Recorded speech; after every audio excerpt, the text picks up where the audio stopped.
Donc j'écoutais l'émission Culture Monde ce matin, ce vendredi matin, et bien entendu, les gens s'interrogent sur les alliances, sur la guerre froide, sur comment ça va se passer, le futur, bien entendu. Alors bien entendu, il ne faut pas appeler les astrologues pour discuter de ça. Ça montre bien que les astrologues ont complètement échoué à se faire reconnaître et à se faire, on peut dire, crédible.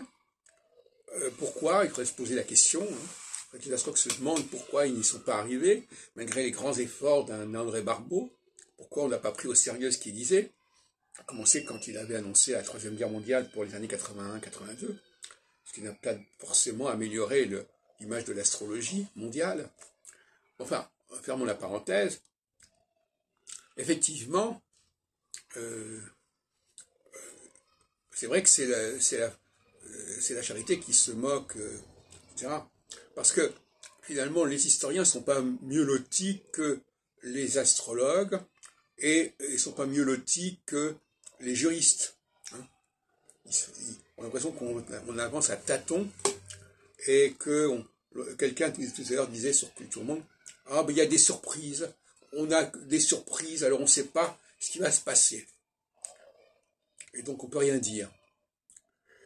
Voilà, c'est le mot comme ça, le mot, voilà, on est dans la surprise. Ben, le rôle de l'astrologie, c'est justement d'éviter les surprises, de les anticiper, voilà, et de préparer aussi les basculements, les changements de phase. Mais ça ne doit pas être une surprise, normalement. Quand Joseph dit à Pharaon qu'il y aura 7 années de vaches maigres qui suivront cette vache, il y a un calendrier précis, il n'y a pas de surprise. On sait que ça va se passer. De la même façon qu'on sait actuellement qu'il va y avoir des élections, ce n'est pas une surprise. Mais cette élection, cette histoire d'élection, on va dire, oui, ça donne une illusion qu'on prépare les choses.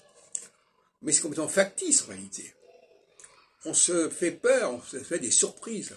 Alors on organise des élections en ne sachant pas très bien comment ça va se passer, mais avec des dates qui sont, elles, précises. Donc on a des dates qui sont précises, on sait qu'à certaines dates, il va y avoir des élections, mais on ne sait pas ce que ça va donner. Il y a une sorte de point d'interrogation, et c'est pas sérieux, ça va pas assez loin tout ça. On a l'impression de quelque chose qui est complètement, qui n'a pas pu se réaliser. C'est la montagne qui accouche d'une souris. C'est-à-dire que toutes ces informations, tout ça pour ça, l'histoire, la science politique, tout ça, les droits constitutionnels, tout ça, ça aboutit à quoi? Aujourd'hui, en 2023, on nous dit « Ah ben il y a des surprises ».